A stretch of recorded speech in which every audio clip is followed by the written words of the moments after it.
पूरे ब्रजमंडल में महाराज 56 भोग बने हैं, देसी घी की मधुर सुगंध आ रही है। सब ब्रजवासी अपने अपने घरों में 56 भोग बना रहे हैं। ठाकुर जी नंद बाबा के पास गए, गोद में जाकर के बैठ गए और नंद बाबा से बोले, बाबा जे कौन के काजे 56 भोग बननो है?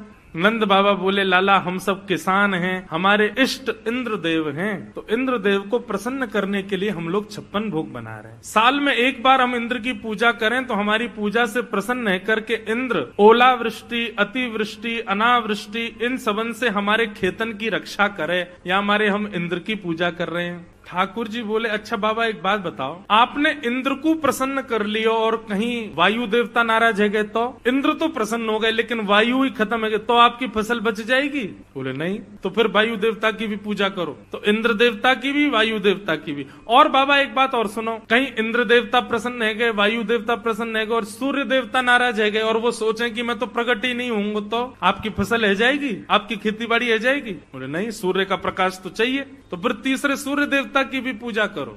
और सब प्रसन्न है गए, वरुण देवता नाराज हो गए तो जल ही नहीं डालोगे तो बीज उत्पन्न कैसे होगा? पिताजी यदि आप ऐसे एक एक देवता को प्रसन्न करोगे तो 33 करोड़ देवता हैं, सबके चाहवे से ही हमारी खेती बाड़ी चल रही है। एक देवता भी नाराज हो जाए तो हम कुछ नहीं कर सकते, लेकिन 33 करोड़ देवताओं को पूजने का विधान नहीं है। पत्तों में जल नहीं डाला जाता है, वृक्ष की जड़ में जल डाला जाता है, पत्ते अपने आप पुष्पित और पल्लवित हो जाते हैं। ये 33 कोटि देवताओं की जड़ के रूप में, मूल के आधार के रूप में नारायण हैं। यदि आप उनको निवेदित करोगे तो सब देवता प्रसन्न हो जाते हैं और वही नारायण हमारे ब्रजमंडल में गोवर्धन रूप में विराजमान। चलो सब गोवर्धन की पूजा करेंगे। ब्रजवासी बोले, या नेक्स्ट से लाला की बात मान करके हम वर्षन से चली आ रही इंद्र की पूजा बंद नहीं करेंगे। अरे लाला कौन सा देवता गोवर्धन नाथ? बोले साक्षात नारायण ही हमारे ब्रजमंडल में गोवर्धन रूप में विराज रहे हैं। लाला कहीं इंद्र नाराज है गए हो तो? इंद्र नाराज है गए हो तो? ठाकुर जी बोले, जिनकी शरण में जा रहे हो वे तुम्हारी रक्षा करेंगे। इंद्र उनते बड़ो ना है, ये इंद्र आदि तो सब देवता हैं, पर ये तो साक्षात भगवान, चलो उनकी शरण में। अब भी ब्रजवासी राजी नहीं थे। ठाकुर जी ने सबसे कही, बोले आपने इंद्र को कभी देखा है? सब बोले नहीं। बोले लेकिन हम वचन देते हैं कि हमारे गोवर्धन नाथ प्रकट होकर दर्शन देंगे। अब चलो। तो दर्शन के प्रलोभन में सब गोवर्धन नाथ के दर्शन होंगे, दर्शन होंगे। देवता दिखेगो, देवता हमको आज दिखेगो, कैसे होवे देवता। इस भाव से सब ब्रजवासी 56 भोग लेकर के पहुंच गए गोवर्धन। गोवर्धन पहुंच करके सबन ने 56 भोग सजाए, गिरिराज जी की परिक्रमा लगाई, मानसी गंगा से श्री गोवर्धन नाथ जी को अभिषेक किया। अब सब लोगों ने 56 भोग सजाए, सब लोग गिरिराज जी से प्रार्थना करने लगे, स्तुति गाने लगे। इतने में ही 4 भुजा वारे श्री गोवर्धन नाथ गिरिराज पर्वत के ऊपर प्रकट है गए और चारों भुजाएं खाली हैं। शंख चक्र गदा पद्म नहीं है ठाकुर जी के हाथ में। चारों भुजाओं से ब्रजवासियों को बुला रहे हैं और कह रहे हैं, लाओ ब्रजवासियों भोग, लाओ ब्रजवासियों भोग। सब ब्रजवासी तो देख करके बोले, अरे लाला देख तेरो सांचो देवता प्रकट है गयो। अरे भैया हमने तो जीवन में पहली बार देवता देखो, देखियो कैसो प्रकाश आ रहा है यहाँ में थे। सब ब्रजवासी अपने अपने घर की सामग्री लेकर के जा रहे हैं, अपने हाथ से गिरिराज जी को पवा रहे हैं। आप ही पूजे आप पुजावे। ठाकुर जी खुद ही पूजा कर रहे हैं, खुद को ही पुजवा रहे हैं। 2 रूप से खड़े हैं, एक रूप से गिरिराज जी पे, एक रूप से नीचे।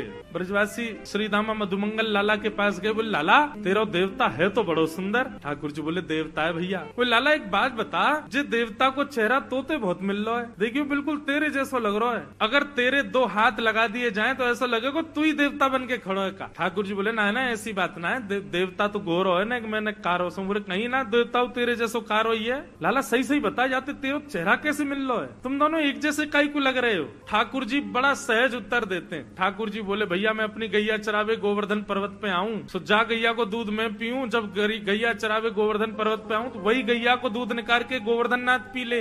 एक ही गैया को दूध हम दोनों पीवे, या हमारो चेहरा मिले। श्रीदामा बोलो, लाला जे कोई बात तो है ना, एक गैया को दूध पीवे तो चेहरा कैसे मिले? बोले जैसे मैया को दूध पीवे थे बहन भैया को चेहरा मिल जाए, वैसे गैया को दूध पीवे थे मेरा और गिरिराज जी को चेहरा मिले। मधुमंगल श्रीधाम बोले, लाला तो फिर बछड़ान को चेहरा क्यों ना मिल लो हम थे? ये बछड़ा बछिया अब ऐसे मोह नंबो करके क्यों चले, जो तो गैया को दूध पी में। लाला सांची बताइए तेरो चेहरा कैसे मिल लो जाते? ठाकुर जी बोले, यही बात है और कोई बात ना है। ठाकुर जी बात वहीं रोक करके कहीं और चले गए। इतने में ही इंद्र को पता चला मेरी पूजा बंद हो गई। तो बोले इन ब्रजवासियों की इतनी हिम्मत, मेरी पूजा छोड़ दी इन लोगों ने, इस साल भर में एक बार मेरी आराधना करते हैं, बंद कर दी। मेघमालाओं को आज्ञा कर दिया, जाओ जाकर के पूरे ब्रजमंडल पर बरस जाओ, इतना बरसना कि पूरा ब्रज डूब जाए। यहाँ सब गिरिराज जी को भोग पवा रहे थे, नाच रहे थे, गा रहे थे। इतने में गड़गड़ गड़गड़ करके काले काले बादल आकाश में आ गए, अंधेरा हो गया महाराज, पूरे ब्रजमंडल पर अंधेरा छा गया। सांबर तक ऋतु, इंद्र ने साधारण बादलों को नहीं भेजा, जिन बादलों को प्रलय के समय पर वर्षा करने भेजते हैं उन बादलों को भेजा। सांबर तक मेघ, एक बूंद हाथी के सूंड के समान गिर रही है आकाश, और वो भी मूसलाधार। ब्रजवासी त्राही माम करके दौड़ने लगे। अरे लाला, हम तो पहले ही मना कर रहे, इंद्र की पूजा बंद मत करो, देखो नाराज है क्यों। ठाकुर जी बोले अविश्वास प्रकट नहीं होना चाहिए, जिनकी शरण में आए हो उनसे प्रार्थना करो।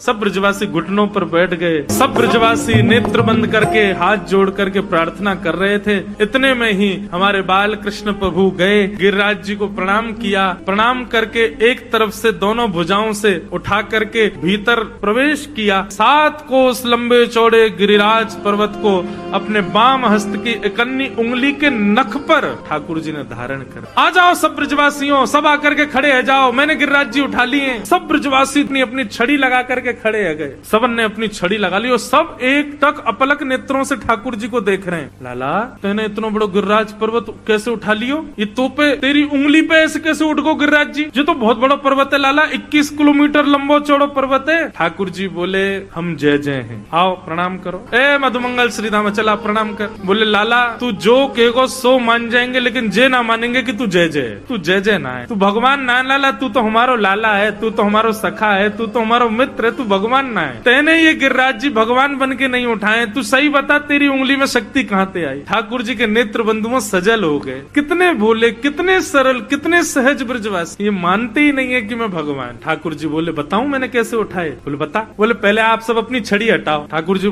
सब ब्रजवासी बोले लाला, छड़ी हटा देंगे तो गिरिराज जी नीचे आ जाएंगे। बोले तो फिर मैं अपनी उंगली हटा लूं, तुम लोगों की छड़ी पर टिक रहे हैं तो? बोले हाँ लाला, तू अब हटा ले एक बार, हमने छड़ी लगा ली, यही पर टिक गए। ठाकुर जी ने जैसी उंगली नीचे करी, सोई सबन की छड़ी टूट गई, गिरिराज जी नीचे आने लगे। ओ लाला संभाल संभाल। ठाकुर जी ने फिर से उंगली लगाई, अब तो दूर दूर तक कोई सपोर्ट नहीं, अकेले ठाकुर। लाला तू सच में जय जय?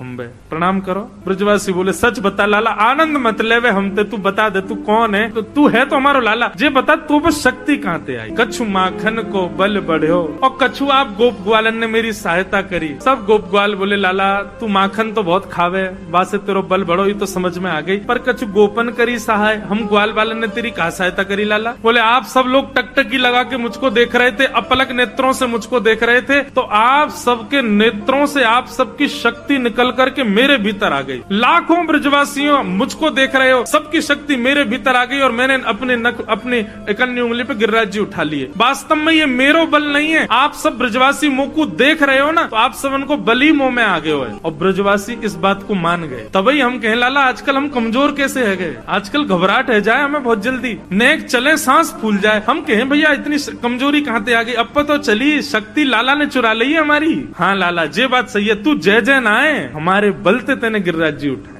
ब्रजवासी ने घी के पीपा खोल लिए और लगे महाराज लड्डू बनावे, बढ़िया लड्डू बनावे, मोहन थार बनावे। नंद बाबा बोले तुम्हें नेक शर्म ना आ रही, गिरिराज जी उठा रखे हैं लाला ने और यहाँ 56 भोग बना रहे हो तुम? बोले बाबा तुम ना जानो, ये 56 भोग बनावेंगे, बना के फिर हम खामेंगे, फिर हमारे भीतर शक्ति बनेगी, फिर हम लाला को देखेंगे, तब हमारी शक्ति लाला में जावेगी, तब लाला उठावेगा। ठाकुर जी को आनंद तो इतना आ रहा है, बोले मानना ही नहीं कि मैं भगवान। और श्री राधे जू की कृपा से मैंने गिरिवर लियो उठा। अरे लाला श्री राधा रानी की तो पे कहा कृपा भाई, जो तेने गिरिराज जी उठ। जिस शिला पर ठाकुर जी खड़े थे उसके पीछे जाकर के जब देखा तो एक पद्मासन में श्री किशोरी जी बैठी हैं और अपनी भ्रगुटी से गिरिराज जी को देख रही हैं। ठाकुर जी ने तो उंगली पे गिरिराज जी उठाए, पर किशोरी जी की तो दृष्टि पर गिरिराज जी टिक गए। श्री राधे जू की कृपा से मैंने गिरिवर लियो उठा। 7 दिन 7 रात्रि तक ठाकुर जी ने गिरिराज जी धारण किए। 7 दिन बाद इंद्र ने अपने दूतों से पूछा कि ब्रजमंडल बह गया हो, सब मर गए हो तो वर्षा बंद कर दो। सब ने कही, बोले महाराज मां तो 56 भोग जय रहे हैं सब रे, और धूल उड़ रही है ब्रजमंडल में। 7 बरस के ठाकुर जी अपने इकन्नी उंगली पर गिरिराज जी धारण करके खड़े हैं। आकाश में सुदर्शन चक्र इतनी द्रुत गति से चल रहे हैं कि पूरे पानी को सुखो रहे हैं। शेषनाग ने बांध बना दिया, बाहर का पानी भीतर नहीं आ रहा, और एक कोने पर अगस्त मुनि बैठ करके पूरे जल को पी रहे हैं। धूल उड़ रही है ब्रज में। इंद्र को पता चल गया, राम राम मैंने बहुत बड़ा अपराध कर दिया। ठाकुर जी चरणों में आ गया। ठाकुर जी ने गिरिराज जी पुनः पधरा दिए। इंद्र ने भगवान की स्तुति गाई और सबने श्री गोवर्धन नाथ जी का मधुर जय जयकार किया।